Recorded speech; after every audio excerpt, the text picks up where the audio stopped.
Hello everyone and welcome to a new video dedicated to our beloved Snoopy and the world of Peanuts.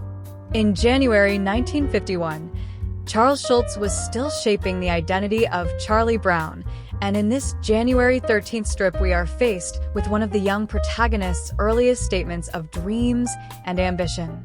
Here we don't see the insecure and unlucky child who would later become the icon of future stories, but rather a Charlie Brown capable of expressing an almost theatrical desire, a self-assertion that contrasts with his true nature. This short sequence is a perfect example of how Schulz, even in the very first months of his strips, could condense into just a few lines and a few strokes a microcosm of irony, vulnerability, and childhood reality. The atmosphere is simple yet lively. The scene unfolds with the characters sitting on the ground, in a setting stripped of any background, as if Schulz wanted to focus entirely on the dialogue and the characters' facial expressions. Patty, Charlie Brown's conversational partner, listens without interrupting, becoming almost a silent catalyst for this confession. The strip, in a way, anticipates the comedic mechanism Schulz would use for decades, creating an expectation, building a character's confidence, and then collapsing it with a final line that flips the tone. The dream of becoming a tough guy is immediately shattered by an obstacle which, in the world of children, becomes insurmountable: physical strength. Already in this small vignette, Schulz plants one of the core concepts of his work: the gap between aspirations and reality. In the first vignette, Charlie Brown and Patty face each other in a pose that evokes a moment of confidence and sharing. Patty, seated on what appears to be a curb, listens as Charlie Brown, standing, opens the dialogue with a question that feels almost like an invitation to hear something important, a small secret or a personal reflection. The scene is devoid of background elements, which is typical of the early Peanut strips, when Schulz preferred to focus on facial expressions and gestures to convey the narrative with an almost theatrical simplicity. At this stage, Charlie Brown is not yet the character crushed by events and frustrations that we will come to know later. Instead, he appears more direct and self-assured, though an attentive reader may already detect a subtle veil of vulnerability behind his statement. It is interesting to note how Schulz uses the emptiness surrounding the characters to isolate their words and draw the reader's attention to their exchange, almost as if he wanted to give a specific weight to the confession that is about to emerge, amplifying its emotional impact. In the second vignette, Charlie Brown reveals his dream: to be a tough guy, someone strong and ready to stand up for himself. It's a curious choice of words for such a small child, and that's exactly what makes the scene even more amusing and surreal.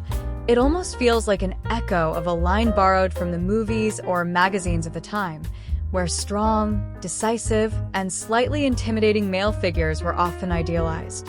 Schulz was likely drawing inspiration from that popular language, blending it with Charlie Brown's sweet clumsiness.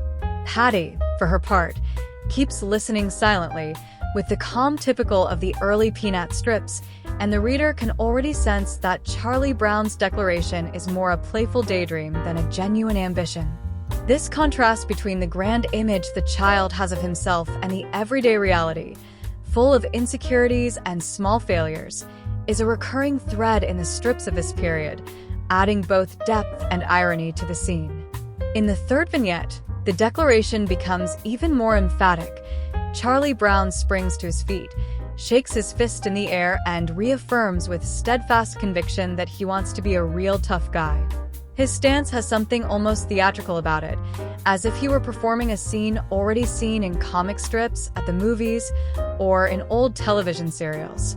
It is a moment that turns a childish idea into a solemn gesture, almost epic in its simplicity. Here, Schulz once again shows his skill in capturing children's gestures and expressions, those moments when a dream or fantasy is acted out with the utmost seriousness, even if the setting remains simple and domestic. Patty, faced with this sudden intensity, appears more thoughtful. With her hand on her chin and her gaze fixed, she seems to weigh Charlie Brown's words, or perhaps sense just a little ahead of time the comic reversal that is about to unfold. This intermediate passage is not merely a pause, but becomes an essential narrative device for building tension, ready to burst in the final, unforgettable punchline of the Peanuts strip. In the fourth vignette, the twist arrives. Charlie Brown admits that the only problem is that he's not strong enough. Now sitting on the ground, with a resigned expression, he returns to his role as a child aware of his own limits, almost as if, in an instant, all the determination he had shown earlier had completely vanished.